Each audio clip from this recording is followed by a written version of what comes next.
Welcome to the Microdosing for Healing podcast. I'm your host, Casey Garrett, and together we'll be discovering and learning from inspiring voices of healers, medicine keepers, and visionaries.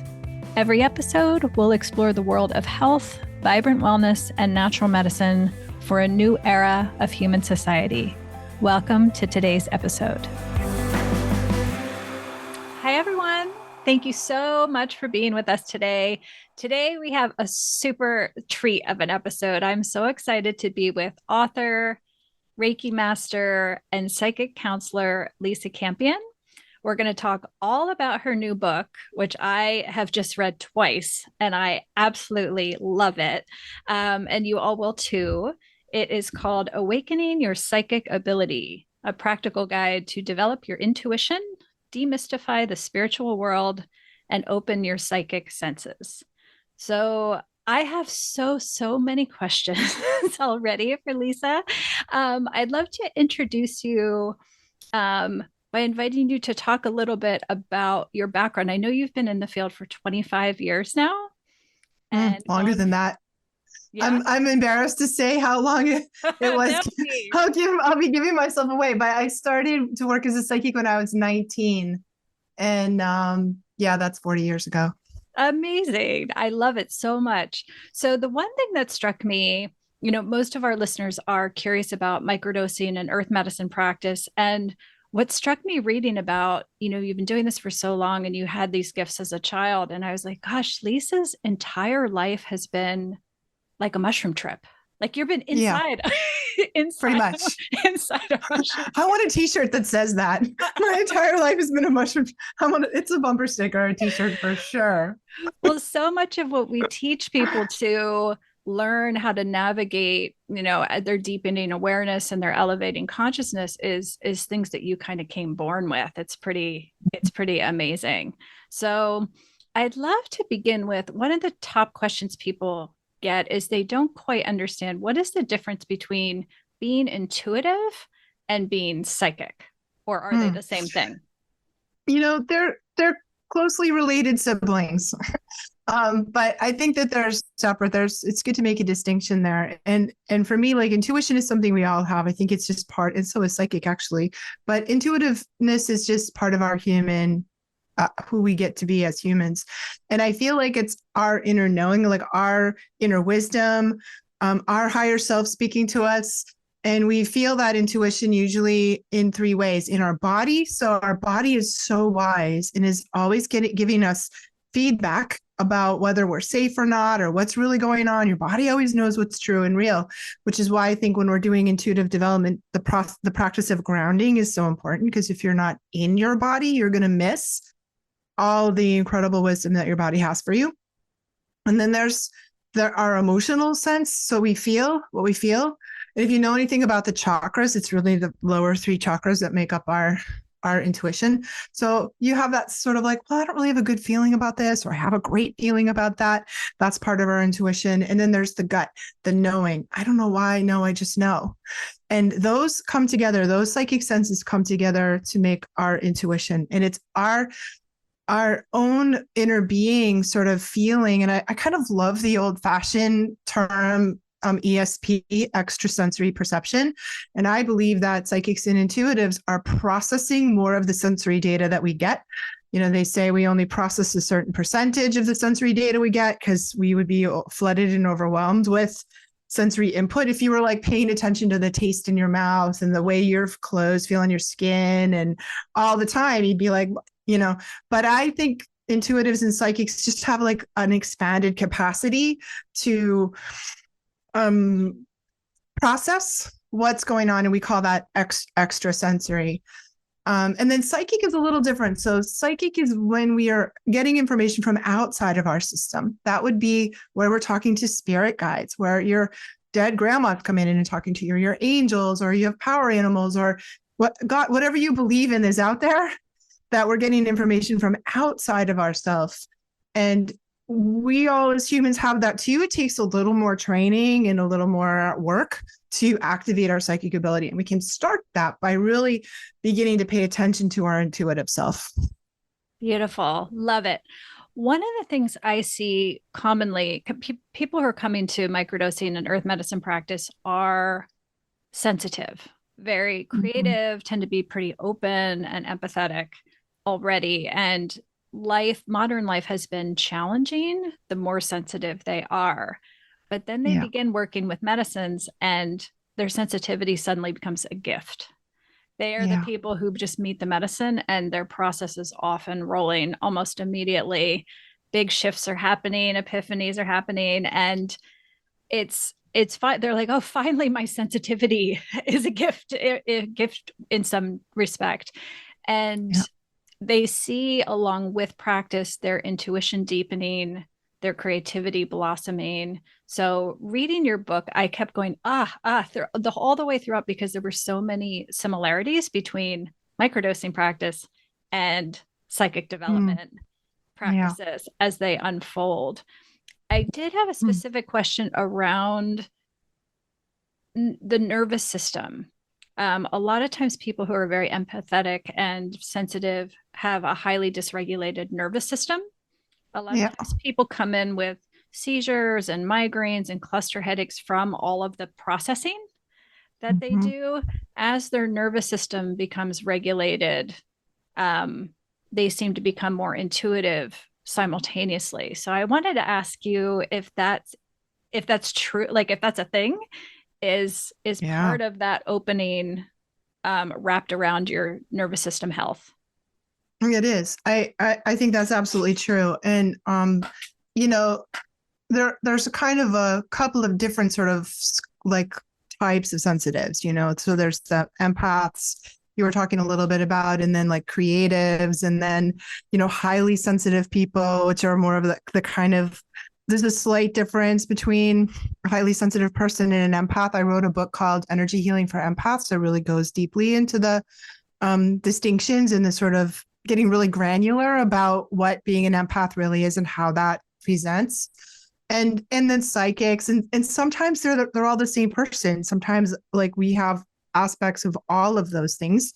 And I do think that microdosing and the use of plant medicines is one of the gateways. You know, back in the day for me, it was Reiki, yoga, meditation. Now, which is why I wrote my first book, The Art of Psychic Reiki, because I found people who are studying and practicing Reiki were having these massive psychic openings and not knowing how to deal with that. And so I'm going to add plant medicine and microdosing as the fourth gateway, you know, after we're talking about it here, because I think that is something that can really open these pathways, you know, and kind of help us connect and heal so we can connect even more. And I definitely think that, you know, we have as sensitives sometimes experience trauma, sometimes more trauma than other people. Sometimes we just respond to, you know, we just, something could be happening in the environment and our system takes it in as a trauma, even if it's only on an energetic level, because that's how sensitive we are. And then almost every sensitive needs work on their nervous system. We need to calm down the vagus nerve in particular and like really activate the parasympathetic nervous system so that we can come in. We are so much more intuitive when we're relaxed. And one of the truths is if you're triggered, it's not a psychic hit. If you're getting stuff, and that's because people ask me all the time, how do I tell the difference between my own anxiety or my own inner neurosis and a real psychic hit? And the answer is if you're triggered, it's not a hit. And that's why it's really impossible to get psychic information when we are upset about something or like, I can't see when it's my own children or my own things that are going on because I'm in a state of nervous system arousal and that immediately shuts down our connection to our own psychic. That's when we call our friends, that our psychic friends. That's when we get out our divination cards or use our divination tools. And that's when we regulate our nervous system so we can come back into the flow state, the alpha state. You know, those states are where we can connect with that. Beautiful. I loved so much in the book. I mean, you're obviously really, really passionate about supporting other empaths and healers and helping them navigate the sensitivity and these openings. And it reminded me so much of now, you know, so many people want to rush to the high dose, you know, Mm-hmm. mushroom journey. And that can create, it can be beautiful, but it can also create a lot of destabilization in your life Yes. of trying to take Yes. something so dramatic and so sudden.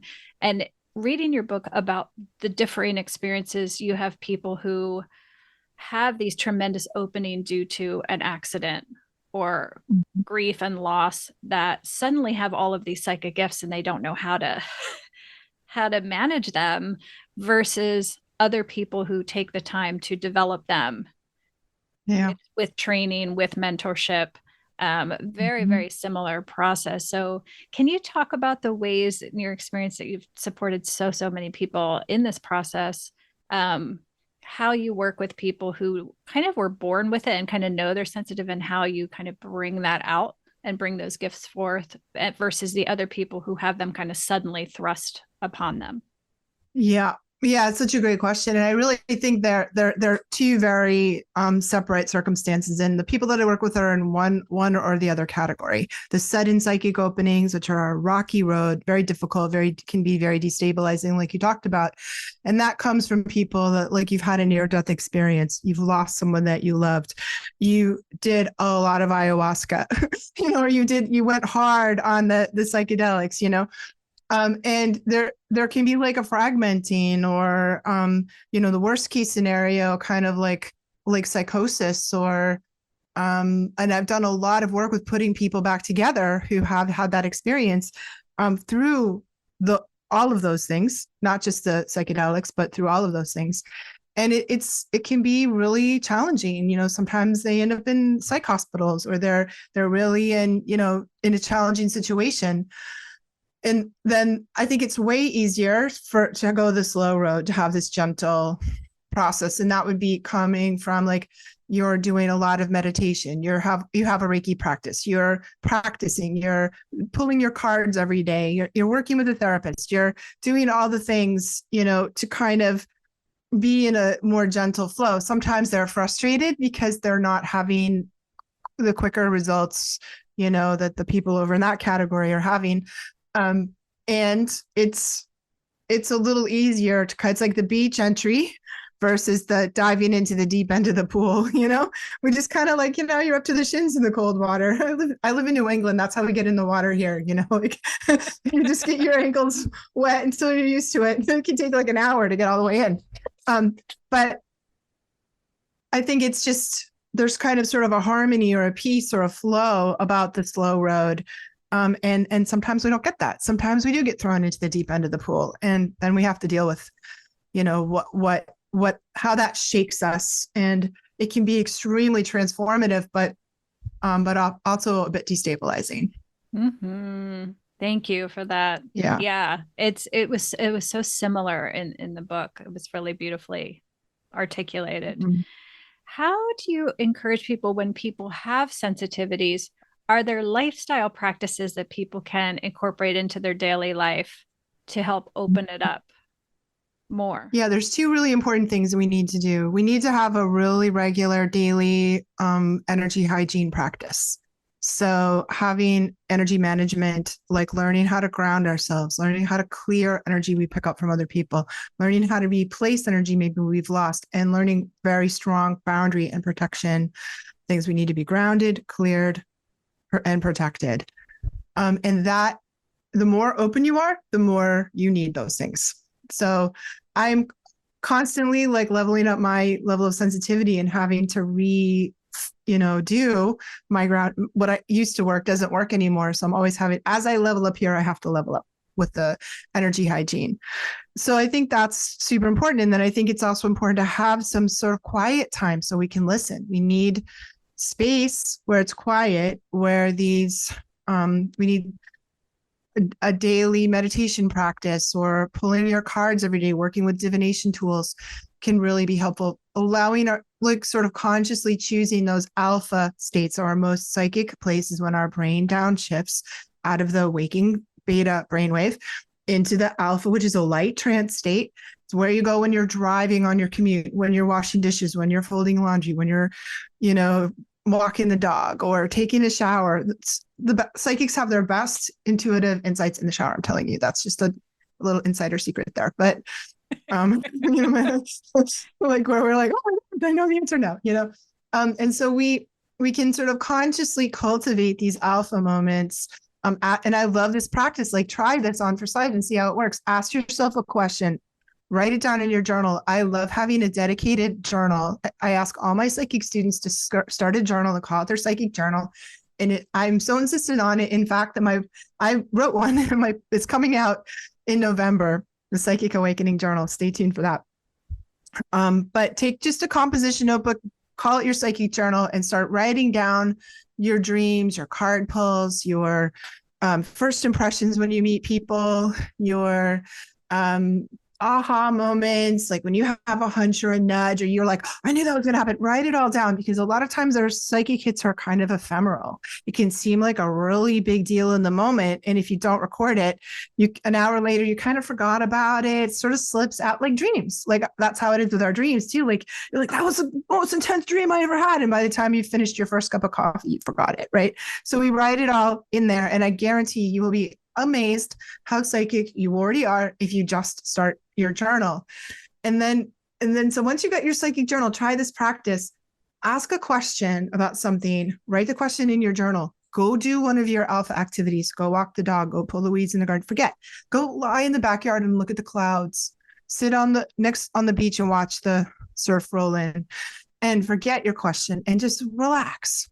What will happen is all that will filter, question you ask will filter through your subconscious, through your system, and your intuitive response, or your guides will come in with an answer for you, and you'll have it like, and then we capture that, we write that down too. So those things are some sort of foundational things that I think we all can do right off the bat that really put us into the flow of our psychic and our intuition right away. Love it. Are there things that we do consciously or unconsciously that detract from our ability to open to our knowing? Yeah. There are some things we do. We don't pay attention. I used to say, when I write a psychic book, it's going to be called "Pay Attention." So we don't pay attention. We dismiss, we ignore. Sometimes we do that because we're like, I'm not really psychic, or that doesn't make any logical sense, so if you continually ignore and distrust and dismiss, you will actually shut down your flow.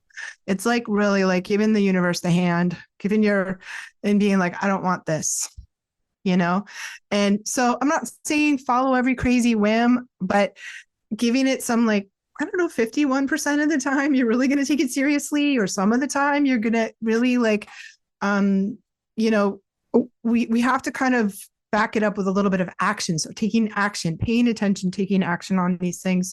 And I think the thing that happens too a lot for people is they, especially people that are naturally analytic, will analyze. And when we go into analysis, like, let's say you're lying on the grass and watching the clouds go by, and you're just about to have that aha moment, and it starts to blossom comes really into this right side of the brain, like the intuitive side of the brain. And you're like, oh, it's blossoming. In your logical mind, the other side is like, what's happening?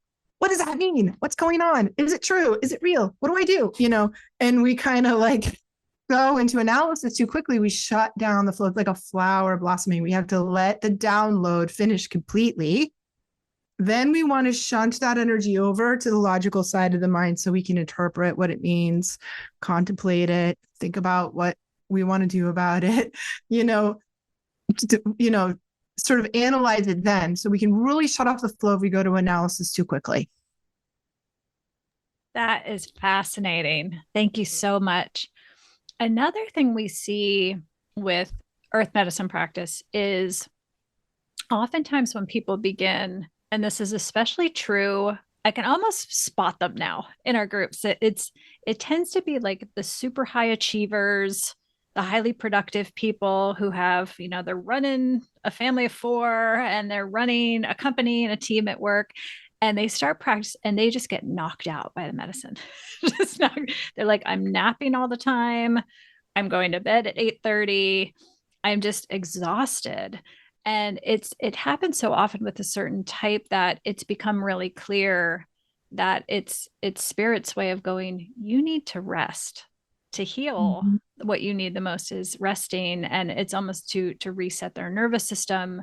And then once they kind of move past that fatigue and get regulated, then their intuitive gifts start to open up and creative gifts start to open up.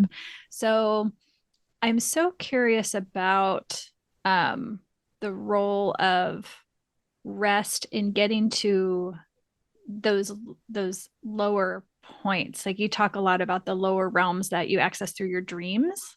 And a Mm-hmm. lot of times those same people who couldn't rest deeply before are also the same people who could never get to the dream state before. Right. So suddenly they're able to tap into their dreams more. So I'd love to hear you talk so beautifully about dreams in the book, about the role of dreams and accessing this part and the integration, the purpose that they serve.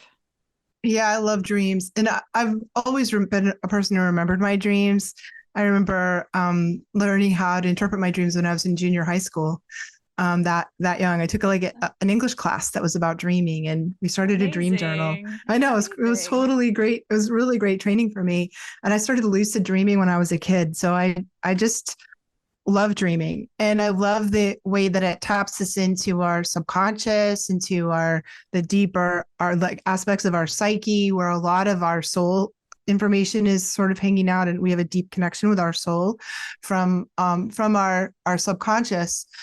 And I think, your point is, like, if you're exhausted and you're used to living from your adrenals, from kind of from your will and from pushing from your adrenals, you're not that. I think that type of person pulls their nervous system from their adrenals, and in order to really come into these deeper flow states, is the alpha state and the theta state. You have to be. It happens a lot to people when I do like group meditations. People are like, I just fall asleep, and I'm like, are you exhausted? You can't hold a meditative state because you're so sleep deprived or so exhausted that you just have to sleep when you get a chance. So I think there's some kind of reset, rebalancing, healing that's going on while they learn how to run their life when they're not caffeine, adrenaline, fueled machines. And I'm totally guilty of that, by the way. Like, I would fit that category of person if I were in your group. I just confess. So when we do that, then we relax and we can open up these like slower states, the theta states, the theta brainwave states, the alpha brainwave states, where we get all this deeper stuff. And I think that it's really useful to, like, if you don't remember your dreams and you want to, you start writing it down. The trick is to set your intention. So write in your journal or write it on a piece of paper and slip it under your pillow, which just works by imprinting on your subconscious that you want to remember your dreams. I'm going to remember my dreams tonight. Write it down. And then you have, before you even move, you can record on your phone or write down like the littlest wisp of memory, like a color, a feeling, a sensation, whatever you have. And if you do that with consistency, you will remember more and more of your dreams. And then you start learning how to interpret them. And there's a lot there. There's, the work of Carl Jung in the archetypal, like, group symbol library, the collective consciousness that we have, that all humans, like, what does it mean if you dream about water? Well, according to him, in the collective consciousness, it means you're dreaming about emotional stuff.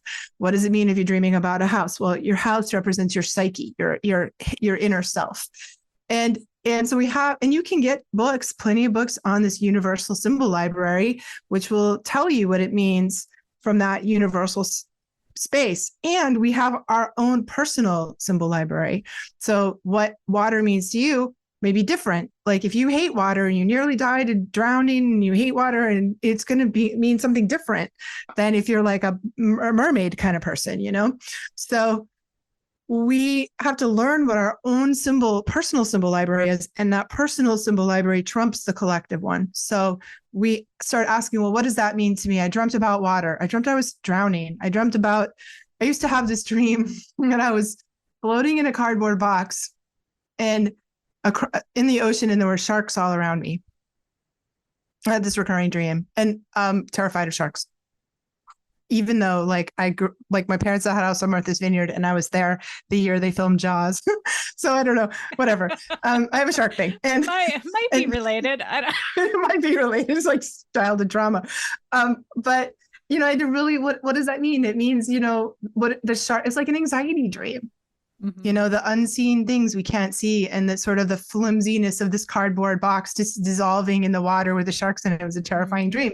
And when I finally solved that dream by, you know, confronting the sharks and being like, what are you and who are you and what do you want? And, you know, looking them in the eye and being like, what are you doing here? You know, and they were like, oh, sorry, you know, we're leaving now, you know. So there's so much we can do. I just love how it connects us so deeply into these sort of deeper aspects of our psyche. And I wonder if the same is true. Like if you have like in the plant journey medicine, you know, that kind of journey, if you have something unsettling that comes up like that in a dream, you can kind of resolve it by getting into your journal and writing an alternative outcome.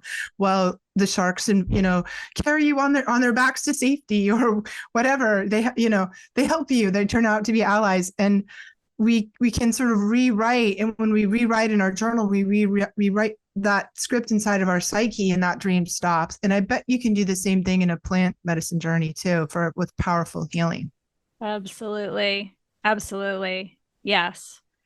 I am dying to ask you about spirit guides.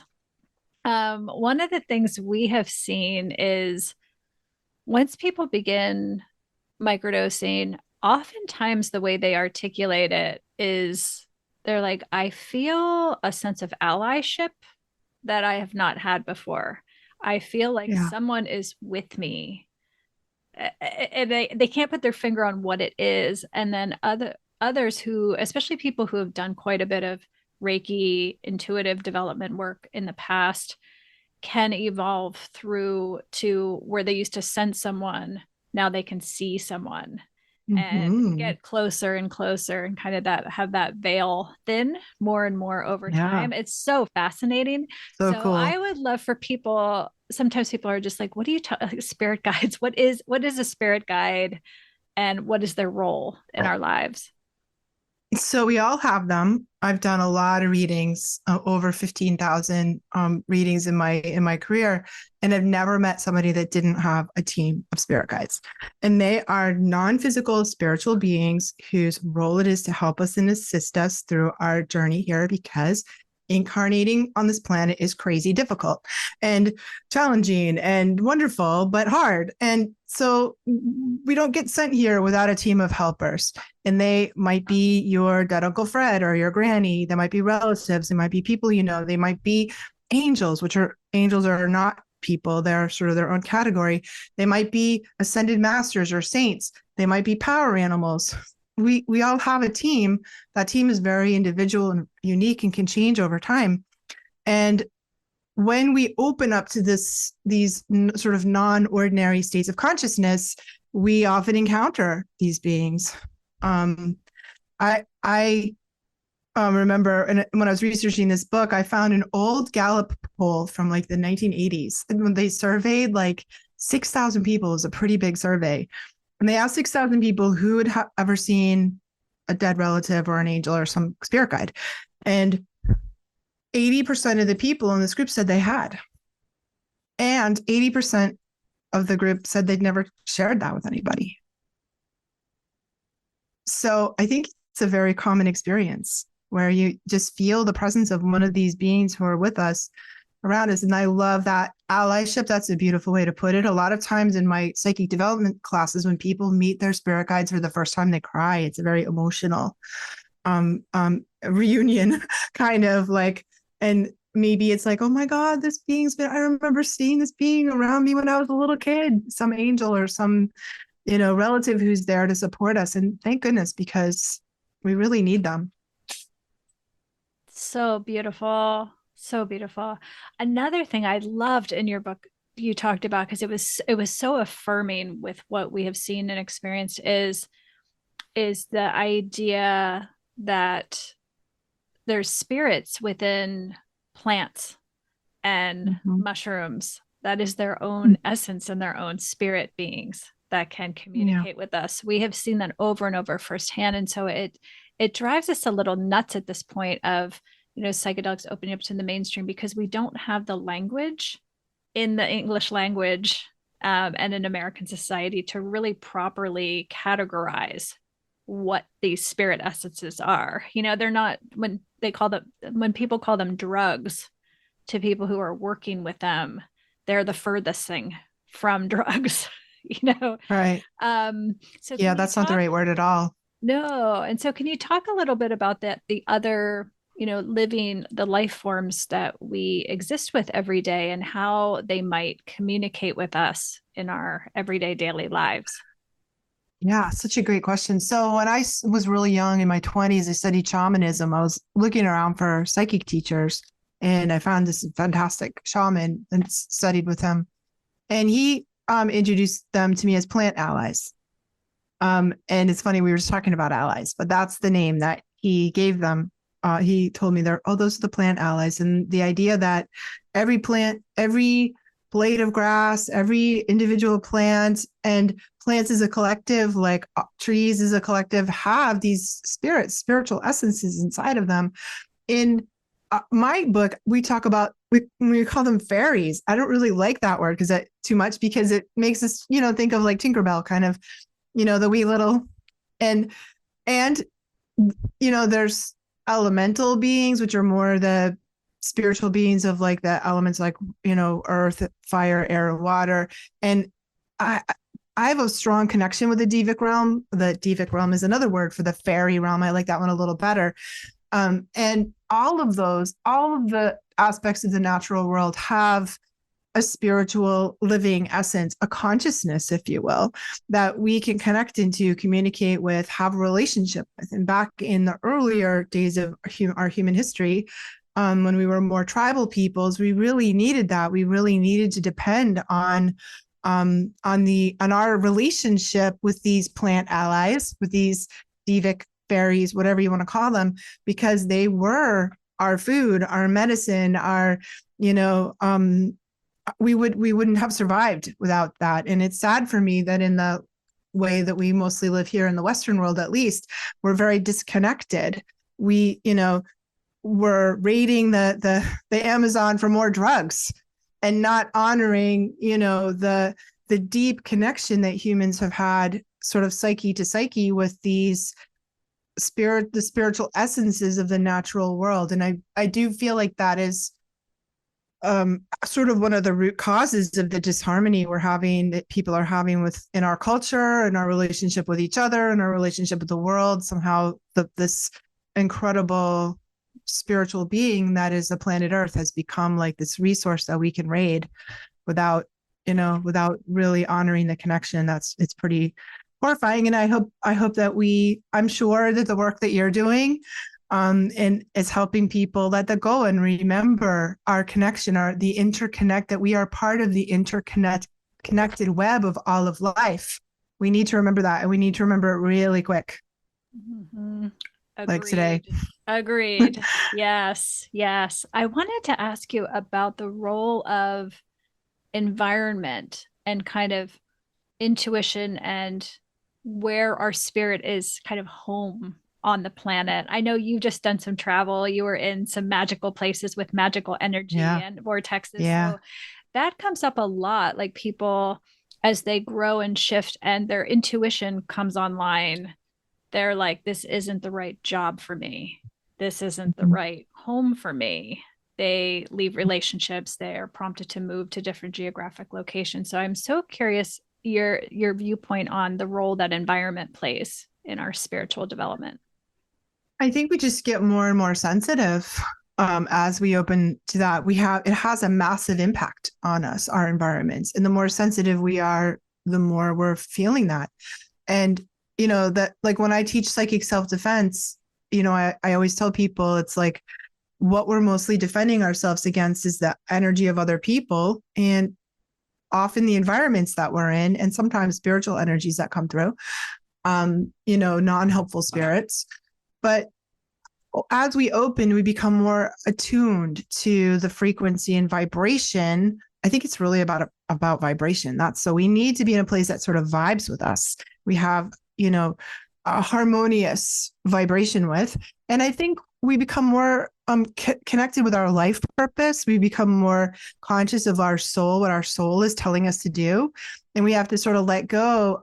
A lot of us, we create lives that are based on our personality, or what our parents wanted from us, or what we're programmed to do, like this kind of, or this mental construct we have around who we should be. And then as we get more connected with our intuition, our psychic is really just a vehicle for our soul to talk to us, and for our guides to talk to us. We become more ensouled, more aligned with this deeper part of ourselves. And that alignment, that our vibration changes, our resonance changes, that in the outer world is a reflection of your internal state of consciousness. That's the basic way I can put it, And so as you change and level up your internal state of consciousness, your life has to change to meet it.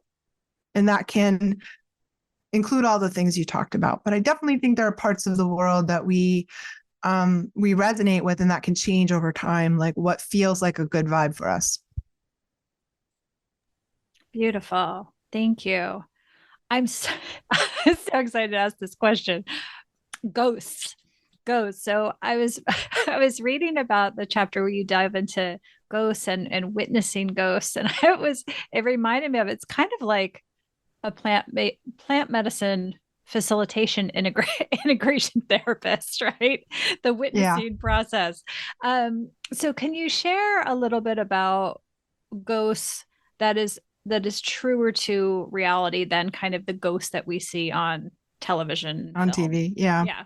Yeah. So I love that question. There, as much as I love horror movies, as much as the next person, which is a lot. I love them. And it's not really an accurate place to get information about spiritual, topics. So we've seen a lot of paranormal horror movies, and we think every ghost is some like horrible entity that's out to kill you, and things never go very well for the poor psychics in those movies, I have to say. And ghosts are not the evil dead, and they're not all demons in disguise. Like, that's not, ghosts are people. So ghosts are humans who are sort of stuck. They didn't quite make it through their transition from one state of being to another. They're stuck in the in-between space, and they need help. I always say ghosts are like, well, they don't keep your office hours and they don't pay your fee, but they're like therapy clients. So that's Right. that, like you were saying, they're like, and so they come to us, often people who have natural mediumship ability. Like when I was little, really little, I lived in a very haunted house, one of those big old Victorian houses here in New England, super haunted. And I didn't realize until I was an adult that it was probably haunted because I lived there, not because it was haunted, right? So people with mediumship ability are like ghost magnets. And all the ghosts in like a 10-mile radius were like, let's go to Lisa's house tonight and see what she's doing. Go hang out over there because she can see us and talk to us. So boom, I'd wake up in the middle of the night and there'd be like 10 people in my room. When I was little, I called them the gray people. And I'd be like, Mom, the gray people were in my room last night. She'd be like, don't you have a nice imagination? You have, your imagination, Lisa, whatever. We don't know what to say. And I just knew that they were sad. They were lonely. They were lost. They were stuck. They didn't know where they were. And I just knew, even at 8 years old, 6 years old, I would listen and they would feel better.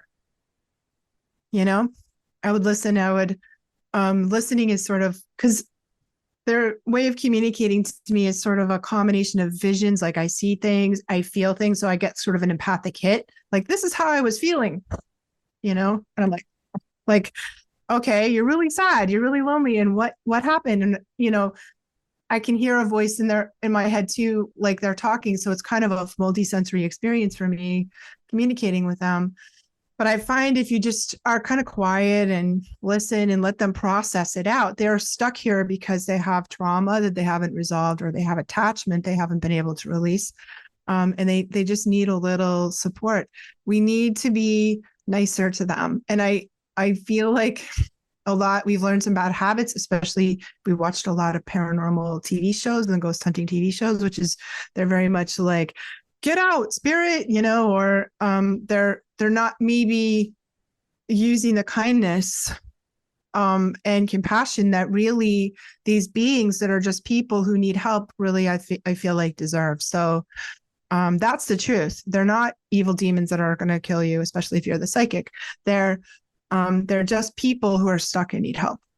Mm-hmm. Beautiful. I know what you just described is so many parallels to a journey guide accompanying Yeah. people. Yeah, compassion is huge, Yeah. and self-compassion is huge in this Right. process. Yeah. Sometimes we need a boundary with a ghost if they're like keeping you up in the middle of the room. And I keep like little ghost clearing kits when I travel Oh. because it's Murphy's Law. They're going to put me in, there could be 800 rooms in that hotel. They're going to put me in the haunted one. I'm like, what do you mean there was a triple homicide in here last week? That's the room I get. Every Airbnb I've ever been in, I have to clear it. And I just do it sort of my community service because I want to help. I want to help the people who are going to be in that space Oh. after me. And I want to help the people who are stuck there. All kinds of think about what happens in a hotel room. There's Mm-hmm. all kinds of life going on there. Good, bad, Mm-hmm. ugly, all of it. So cleaning up as we go is, I think, and helping as we go is part of my mission, whether it's a living person or a dead person. Beautiful. Are there places on the planet or in homes and institutions that have kind of psychic imprints of the past? That, Mm-hmm. yeah. Yeah, for sure. Um, all places have psychic imprints. And I was just talking about this to somebody today. I live in New England, which is like the oldest part of our country, and there's a lot of old haunted places here, and it's not, and even that, it's nothing compared if you go to Europe. I lived in Germany for a long time, which was 100 times more haunted than here. So we have to be careful around places like battlefields, places where there energetic residue of trauma. Any place blood is spilled on the ground creates like a strong psychic imprint. And that's scenes of violence, murder, accidents, battlefields, that those can be really hold on to the energetic residue, and that's called residual energy. And it can really collect, and sensitive people are more and more tuned to that. It doesn't mean there's a spirit there. There might be spirits too. So residual energy is just a leftover emotional, energetic, psychic goo that hangs out in a place where a lot of life has happened, like a hotel room. We were just talking about that. That's a great example of a place that has, because a lot of life has happened there, good, bad, ugly, all of it. It just collects that. And there also might be spirits. So I definitely think there are places that on the planet that don't have a vibration that's really beneficial to humans. And oftentimes, like, that's where the town puts the cemetery or the town dump or something, because nobody really wants to live there. Nobody really likes that space. And it serves a purpose. I see that these energetic points is a bit like acupuncture points on the human body. Like, Earth has ley lines, and the Earth has points, vortexes, that correspond to the acupuncture points. And some of them are points that pull in positive energy. They're called positive vortexes, and others are negatively charged. The negatively charged ones are just like drains. They're like where energy leaves our planet. And we need both. So we have energetic flow.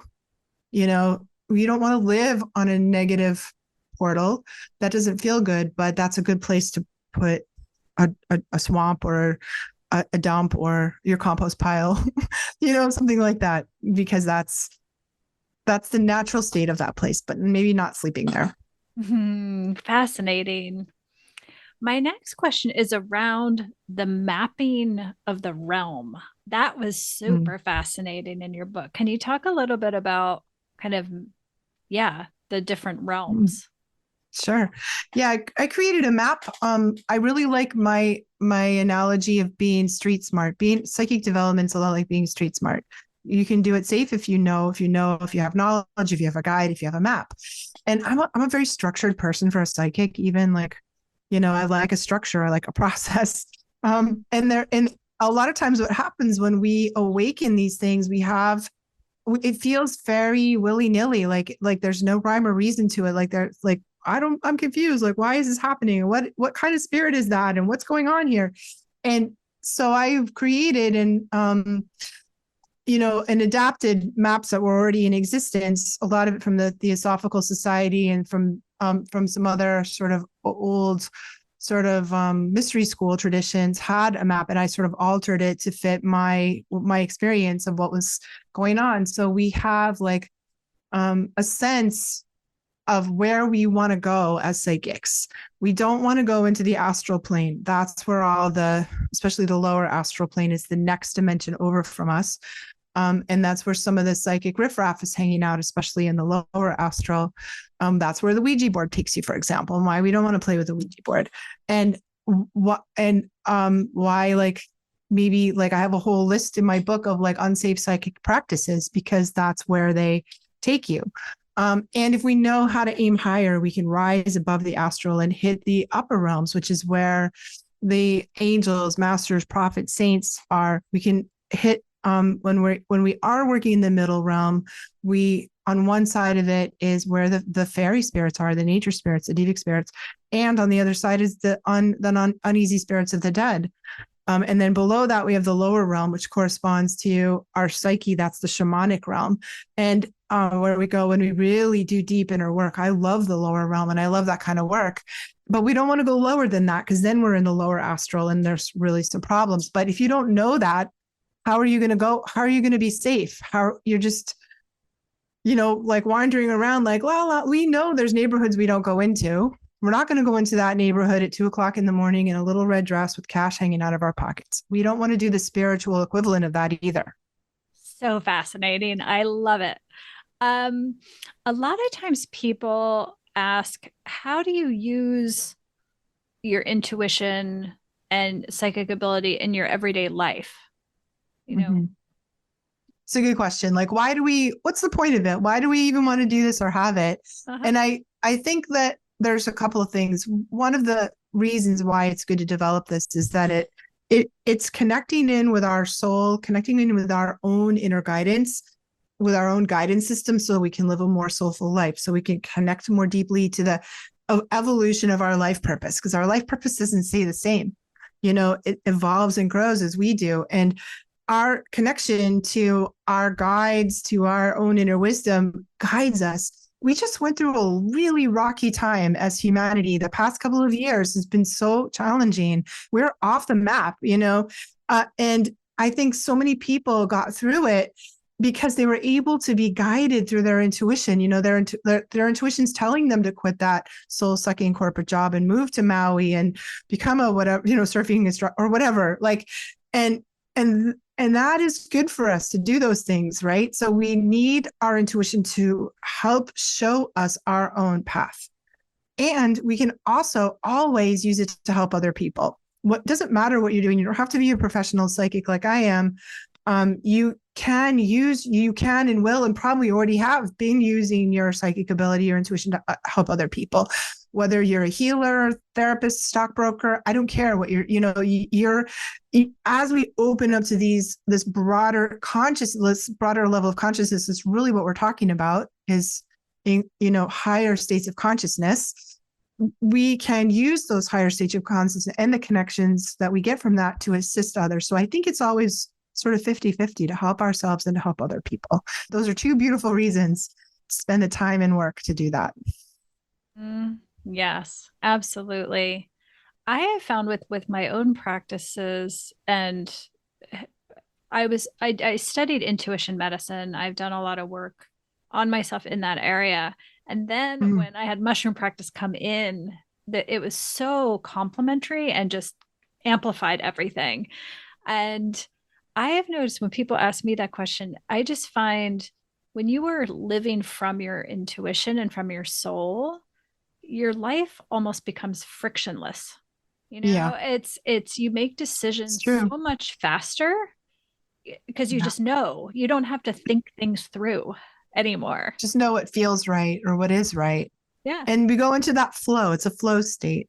And it's a flow state that comes, I believe, from the deepest essence of our soul, of our and when we get into that path, there's an effortlessness. Things sort of unfold in an effortless way. Doesn't mean we don't work hard. You work hard. I'm sure I do too, But there's a different kind of There's a richness to the work that's beyond like, I'm going to muscle my way through my corporate job today, you know? And there's kind of a life-giving quality of getting life, getting energy. I feel energized by the work that I do, even though it's hard work. And it's just juicy. I just enjoy it, you know, all the levels of it, and feels purposeful and helpful. So I think we all have a unique purpose, but all these intuitive practices, whether it's meditation or yoga or Reiki or microdosing, can allow us to feel that pathway and follow it. And then there's sort of that flow that happens. It's so beautiful to be in that. And I also think we get signs and intuitions, signs, coincidences, omens, intuition, like all of those external validations, those things that show up like, really, should I do that? Should I do that? And then the rainbow appears, you know? Right. I was like driving down the road just yesterday. I'm like, what? And I said something really powerful. It was like a powerful truth that had been hovering on my consciousness, but I fully said it out loud. And at that very moment, there was a hawk sitting in the branch of a tree, and it dived down into the grass and pulled up like a little mouse or something. And I was like, wow, bam, that was like the lightning strike, you know, the kind of like, Totally. Yes. you know, ding, like that's the truth. And I love to feel this sort of interaction with the world I'm living in, where I'm moving forward and I'm getting all this feedback from the physical world, from the real world, the physical world, in terms of signs, omens, synchronicities that are showing me that I am on the right path. And there's something just so magical about that when that happens. Mm-hmm. Beautiful. Beautiful. That's a perfect lead into my next question, which is around animals. One of the things that we love so much in practice is as soon as people start microdosing, their relationship to nature and animals shifts tremendously. We have so many wild stories of animal encounters. we could make a whole film about them. And what we have come to understand what's happening is as people practice, as people shed dense layers of fear and become lighter and a higher resonance, animals don't naturally fear us. They're conditioned to fear us. And so as we lose fear from our being, they don't fear us anymore. And so people have these wild stories of birds lighting on their shoulder and hanging out there for a while. Yep. Or seeing animals in nature that should be run away from them, don't have any fear, and just hang out with them. People and their pets become a lot closer. You know, people report they're like, my dog has not wanted anything to do with me for 7 years. And I started practicing, and now he wants to be near me, against me all the time. So I would love to hear about animals and their relationship with the spirit world. Yeah. There's so much cool things in what you just said there. I feel like when we're kind of dialed out of that, there's a lot of static in our energy field. There's a lot of conflict and stuck emotions and unprocessed trauma, and we're just kind of a mess. We're this like static, incoherent mess, and that's what animals feel. So animals feel their sense. They know our level of coherence. It's basically an issue about coherence.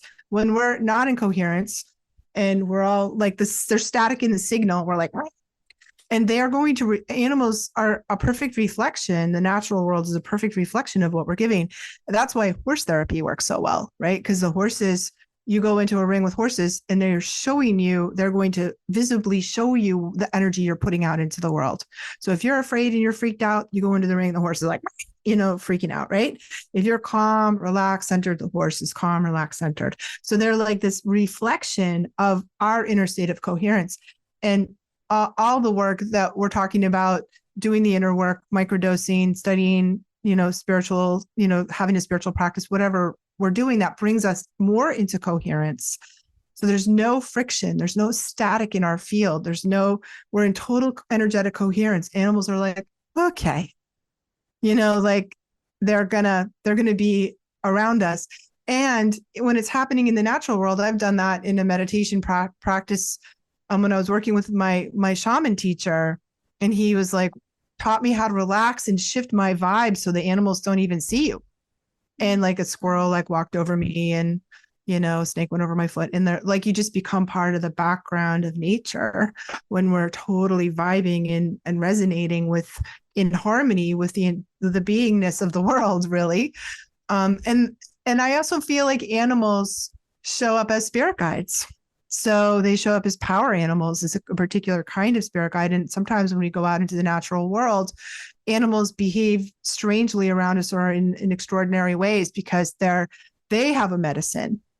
They have a medicine that is, and when we connect with the plant spirit medicines and the plant allies, it's very similar to connect with the animal ally. They're very closely related. So when we come into this harmonious, coherent state, those animals will show up to bring us their medicine, whatever it is, like the sharks. The shark is an incredibly powerful power animal for me. Jaws in your little cardboard box. Yeah. And I've had some really weird shark encounters in my life that are above and beyond the normal. Oh, fascinating. My next question is I'm so excited to hear your take on this. One of the things that we have noticed in medicine practice is mushrooms are deeply healing to dysregulation around women's periods and hormones. And what's really interesting is the little window of time right before a woman gets her period, and also menopause, is a time, it seems like, where the veil is really thin. Like a lot of people Really have thin. really Yeah. intense, profound spiritual downloads, spiritual communication, similar to in times of like profound grief and loss. You lost a pet, you lost a loved one, you're in heartbreak too. The spirit world gets closer. And it's so interesting that those are the times that our society most maligns. Like we can't handle grief at all. We don't want to see it or look at it, or we don't want to deal with a women, hormonal dysregulation. We want to medicate it and suppress it, when in reality, like those times are profound opportunities for spiritual connection. So I wanted to hear your take and perspective on those times in life. I love that. I feel like those are power times. They're power moments. And during those moments, puberty, menopause, pregnancy, too, and during pregnancy and after childbirth, are times when we are deeply in our power as women. And I don't know, that freaks out people. That freaks out. It's such, it's challenging or frightening for the patriarchy and the powers that be. So I feel like there's been sort of the conspiracy, the patriarchal conspiracy to take women out of that power. And I'm glad to know there's a lot of interest now in sort of healing the divine feminine, healing divine masculine, so we can all come into these divine aspects of ourselves. And I think that even happens during menstruation. So I always say menstruation, you're in your power time. And it's so interesting to hear what you say. You really need to pay attention to what you say during your menstruation, because it's truth serum. Right? It's truth serum. You speak the truth. And you really need to don't just be like, oh my God, I'm so sorry I said that. I was on my period and I was out of my mind. Like, let's not do that. Let's say that's a power moment and you spoke the truth. And what would that mean if we honor that? And even when you're beyond your cycle, like I don't have a cycle anymore post-menopause, but I still feel that rhythm. And for me, it's connected to the moon. So a lot of times our cycles line up with the lunar cycles. And the dark of the moon, every month, the dark of the moon is my time, like right before the moon is new. Again, there's 3 days when it's kind of not in the sky. I have that same power time is there. And it's very uncomfortable because deep emotions come up, deep truths come up, it's unsettling in a way to access the deeper feminine mysteries, because they can be uncomfortable for our structured sort of solar world that we live in, to touch the psyche, to touch the subconscious, to touch those deeper truths. And that's part of our incredible mojo as women that we really need to own and honor. Mm-hmm. Beautiful. you've been in this world, in this field for quite a while, as have I. And for a long time, I think the spiritual arts and medicine practice have been kind of fringy and out there and weird, Yeah. kind of like the lady down the road in the village. And now I think we're at this inflection point now where it's becoming more mainstream. And with that comes tremendous opportunity.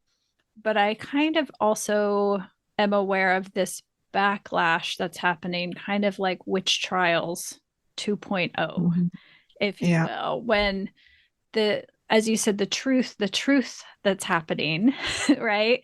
And women stepping into their power is paralleling kind of this backlash that we're seeing in the Supreme Court in our Yeah. societal structures. And so I'd love to hear any counsel, wisdom, vision you see with how do we continue this process of, yes, bringing the condor back beside the eagle while simultaneously protecting our work, protecting each other. How do you Mhm. see things unfolding? I definitely feel like the pendulum swings, like you said, that backlash. And when we have an opening, when we gain ground, we had a black president, we had a woman running for president, like we gain ground, and then there's going to be a backlash as the pendulum's going to swing in the other direction. And I believe and hope it's sort of the last gasp of that, like the holding on to power. I think we're coming out of the age, the Piscean age, this age of polarity. We're coming into the Aquarian age, which is the age of unity, where that polarization isn't going to be as interesting. And it's so interesting to see that in the young people these days who are sort of refusing to accept the binary world that we had to, accept this or that. And they're just like, we're not going to do that. We're just not even going there. And I feel like they're sort of the precursors of this age of unity, the Aquarian age. So it's my belief that this is the last gasp of that, the last power. It's like the more you tighten your fist, the more it's going to slip through your fingers. Like it's that moment. And I think what we can do is just continue to have a voice, to speak, to have these, conversations, to have this conversation, and to put it on a platform where lots of people can, talk about it, to continue the conversation, the dialogue, to exercise the constitutional rights that we still have left, to before we don't have any, but I don't think that will happen. But to say what we need to meet together to continue to raise, honestly, the work you're doing, the work I'm doing, to continue to raise the consciousness of humanity, even if it's one person at a time. That's what we can do to keep our own consciousness high and to help other people gain their own consciousness. The world is an outer reflection of our consciousness. And I really think that's the shift that we're in the, we have to wait for the 100th monkey to wake up here. And once that happens, it's real close. It happened yesterday, maybe, right? So, like when we hit this sort of like level of consciousness on the planet, there's no going back from that. That's what I believe. And we can do that work by you're helping people level up their consciousness. I am too. You're keeping your level of consciousness high and clear and bright. I am too. That's what we can do. Beautiful. Love it, love it, love it.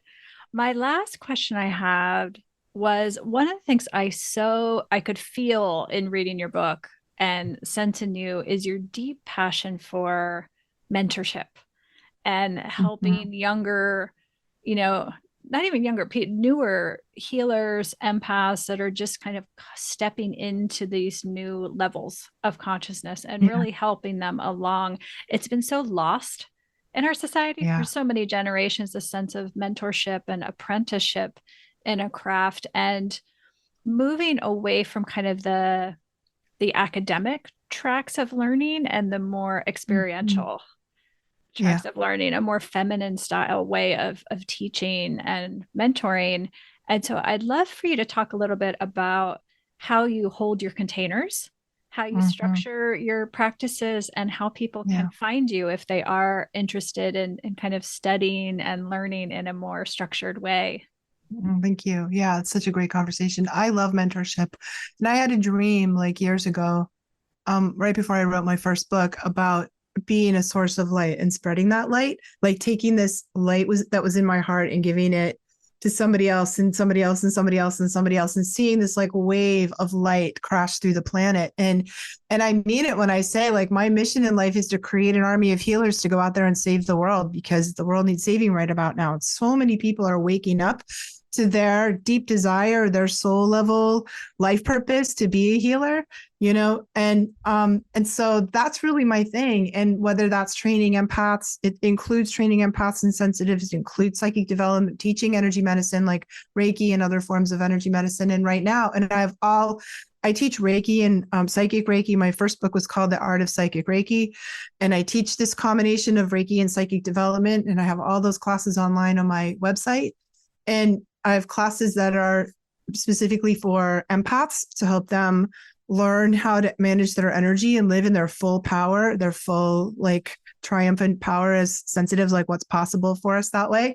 And then I have all levels of psychic development classes too. And my favorite thing to do is I have a year-long apprentice program where I take people who want to be professional psychic healers, and I teach them everything that I feel like you need to know to do that, because I didn't have that. I think about who I was when I was 19 and I was just starting to work as a psychic. It was 1989 or 1990. I knew nothing. Nobody knew anything. It was like there was none of this was happening. No internet.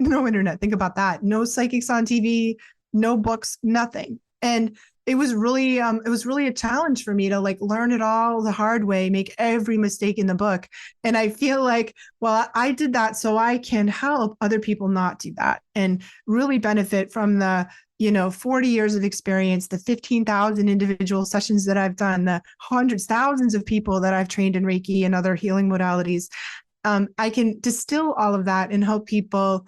I love to see the beauty and skill and potential of somebody. I can see that really easily. And then helping them nourish that, polish that.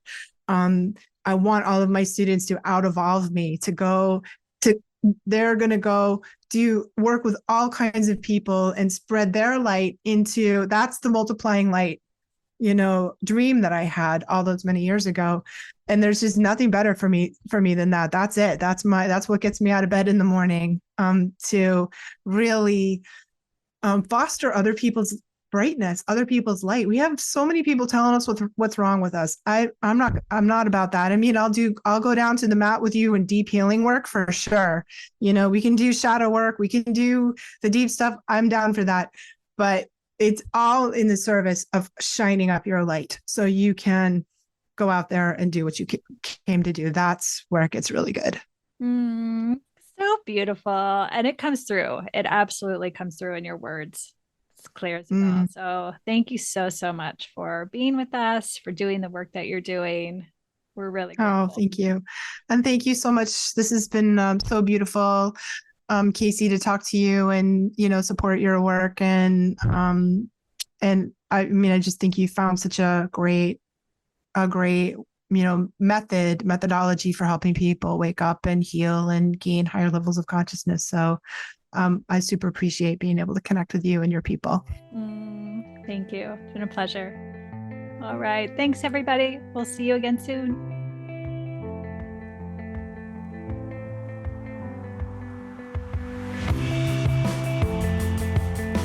Thank you for listening to today's episode of the Microdosing for Healing podcast. Are you ready to take the next step?